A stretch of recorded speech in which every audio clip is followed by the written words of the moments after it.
ಇನ್ನ ಮಲೆನಾಡಿನ ಹೆಬ್ಬಾಗ್ಲಲ್ಲಿ ಗಣೇಶೋತ್ಸವ ಸಂಭ್ರಮ ಮನೆ ಮಾಡಿದೆ. ಹಿಂದೂ ಮಹಾಸಭಾ ಗಣಪತಿ ವಿಸರ್ಜನಾ ಮೆರವಣಿಗೆ ಉದ್ದಕ್ಕೂ ಕೂಡ ಬಿಗಿ ಪೊಲೀಸ್ ಬಂದೋಬಸ್ತನ್ನ ಆಯೋಜನೆ ಮಾಡಲಾಗಿದೆ.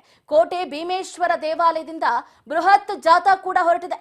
ಮೆರವಣಿಗೆ ಆರಂಭಕ್ಕೂ ಮುನ್ನ ಗಣಪತಿಗೆ ಬೃಹತ್ ಹೂವಿನ ಹಾರವನ್ನ ಅಂದ್ರೆ ಏನು ಮಾಲಾರ್ಪಣೆಯನ್ನ ಮಾಡಿದ್ದಾರೆ.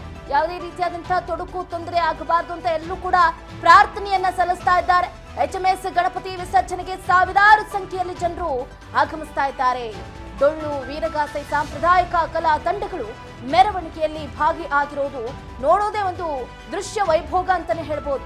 ವರ್ಷಕ್ಕೊಮ್ಮೆ ಗಣಪತಿ ಉತ್ಸವವನ್ನ ಸಂಭ್ರಮೋತ್ಸವವನ್ನ ಬಹಳ ಅದ್ದೂರಿಯಾಗಿ ಬಹಳ ಸಂಭ್ರಮಾಚರಣೆಯಿಂದ ನಡೆಸ್ತೀವಿ. ಬಟ್ ಶಿವಮೊಗ್ಗದಲ್ಲಿ ಇದೊಂಥರ ವೆರಿ ಸ್ಪೆಷಲ್ ಅಂತಾನೆ ಹೇಳ್ಬೋದು. ಶಿವಮೊಗ್ಗದ ಪ್ರಮುಖ ಗಣಪತಿಯಾದಂತಹ ಹಿಂದೂ ಮಹಾಸಭಾ ಗಣಪತಿಯ ವಿಸರ್ಜನಾ ಮೆರವಣಿಗೆ ಇವತ್ತು ಈಗಾಗಲೇ ಸಿದ್ಧತೆಗಳು ಭರಪೂರ ಆಗ್ತಾ ಇದೆ, ಗಮನಿಸಬಹುದು ದೃಶ್ಯಗಳನ್ನ. ಇದರ ನಡುವೆ ಹಿಂದೂ ಮಹಾಸಭಾ ಗಣಪತಿಯ ಬಗ್ಗೆ ಸಾಕಷ್ಟು ಒಂದು ಕಡೆ ಕುತೂಹಲ ಕೂಡ ಇದೆ.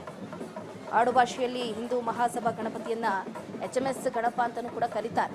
ಶಿವಮೊಗ್ಗದ ಕೋಟೆ ರಸ್ತೆಯಲ್ಲಿರುವಂತಹ ಭೀಮೇಶ್ವರ ದೇವಸ್ಥಾನದಲ್ಲಿ ಹಿಂದೂ ಸಂಘಟನಾ ಮಹಾಮಂಡಳಿ ಗಣೇಶೋತ್ಸವ ಸಂದರ್ಭದಲ್ಲಿ ಪ್ರತಿಷ್ಠಾಪಿಸುವಂತಹ ಗಣೇಶ ಮೂರ್ತಿ ಇದಾಗಿರುತ್ತೆ. 80-90ರ ದಶಕದಲ್ಲಿ ಶಿವಮೊಗ್ಗದ ಹಿಂದೂ ಮಹಾಸಭಾ ಗಣಪತಿ ವಿಸರ್ಜನಾ ಮೆರವಣಿಗೆ ಅಂದ್ರೆ ಅದು ರೇಡಿಯೋ ದೂರದರ್ಶನದ ಏನು ಅಲ್ಲೂ ಕೂಡ ಸುದ್ದಿ ಆಗಿದೆ.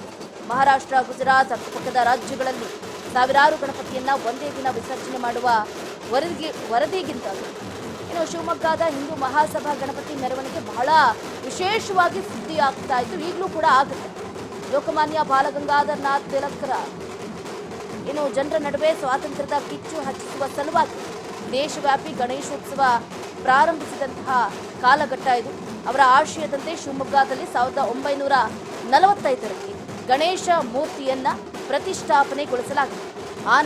ಆನಂತರ ಏನು ಚತುರ್ದಶಿ ವೇಳೆ ಹಿಂದೂ ಸಂಘಟನೆ ಮಂಡಳಿಯ ಸಂಸ್ಥಾಪಕ ಮುಖಂಡರಾದಂತಹ ಮಂಜುನಾಥ್ ರಾಯರು, ಚಂದ್ರಶೇಖರ್ ಭೂಪಾಳಂ ನಂತರ ಹಿರಿಯ ನೇತೃತ್ವದಲ್ಲಿ ಗಣೇಶ ಮೂರ್ತಿಯನ್ನ ಸ್ಥಾಪನೆ ಮಾಡಲಾಗಿದೆ.